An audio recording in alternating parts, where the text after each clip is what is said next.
Hello everyone, welcome to our channel Login 8. In this video, I will guide you on how to log in Swagbucks account. So if you also want to log into your Swagbucks account, this video is just for you. Follow the simple steps and you'll be able to do it.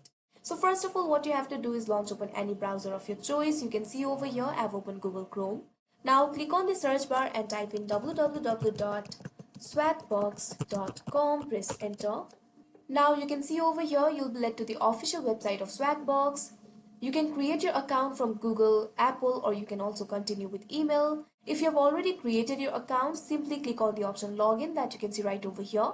You can also see the login option right over here. Simply click on any of the option. Now you'll be led to this kind of interface. This is the official login page for Swagbucks. You can either sign in with Google or with Apple, or you can also provide your email or swag name and enter your password. Simply click on this box, email or swag name. Now enter your email or swag name. Now click on the password box, enter your password. Make sure to enter the correct password. If you want this browser to remember you, simply check this box, remember me. If you do not want this browser to remember you, uncheck this box. If you have forgotten your password, simply click on the option forget password and you'll be able to reset it.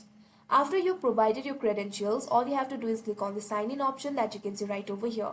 After that, you'll be signed in to your account. So that is how you log in Swagbucks account. I hope you found this video helpful. Thank you for watching. Make sure to like, share and subscribe to our channel.